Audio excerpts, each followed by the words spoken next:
Well, the reason I emphasize medical malpractice in my practice is it's underserved. There is a great deal of malpractice that the public is not aware of and is frankly reluctant to acknowledge. It is a reality. Malpractice is a reality. It is not frequent or commonplace. 95% of doctors and nurses are good doctors and nurses. But even good doctors and good nurses have bad days. And what has always struck me as strange is if I go into a gift store and I'm looking at some knickknacks, there's a sign up that says, you break it, you buy it. That's fair.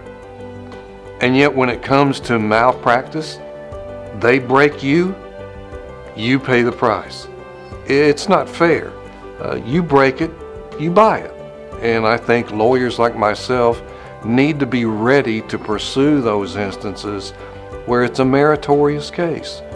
Do jurors and even clients fear that giving a verdict against a doctor or a hospital or a nurse is going to ruin them financially, that any verdict is going to have to be paid by that professional, rather than realizing they have insurance? I mean, they're required to have insurance. A hospital will not allow a doctor to be on staff unless he has at least $1 million in insurance. And more often than not, it's more than that. Every nurse is covered by medical malpractice insurance. Hospitals have medical malpractice insurance. So there's no impairment to future ability to care for other people because we're spending money on verdicts. That's not the way it works. Insurance takes care of paying the lawyers, paying expert witnesses, and paying the verdict if it comes down to that. So there shouldn't be any fear for that. But it's a very real concern because the law says the judge, the lawyers, no witness can say anything in front of the jury at trial about the word insurance. They can't know. Common sense should tell everyone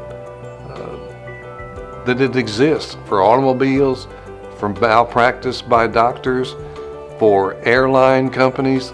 Insurance is there, covers everyone.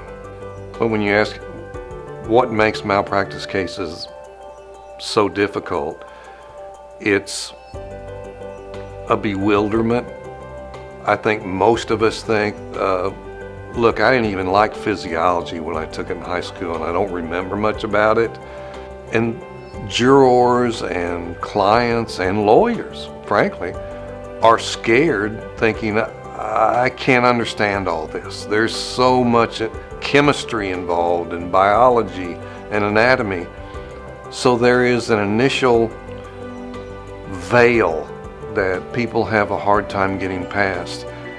And that works to the benefit of doctors, because doctors can come in, and I'm told by people that I work with and against, whether the jury thinks that the doctor did something wrong, we don't care about that, because where we make our money is in confusion on causation.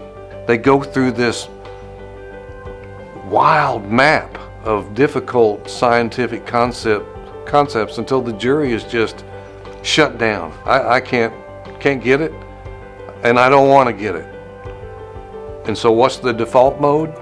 Find the doctor or the nurse not guilty, because we're too confused. I don't like medical malpractice cases. I accept it as something that I have to be willing to do, and I am willing to do. I find them extremely challenging. I find that I'm helping people that have a more difficult challenge than most. And I feel like I'm helping the medical profession, because by exposure of malpractice and having the story told on the record in a courtroom, I think helps doctors be better in the future, to avoid the mistake that happened that day with that patient.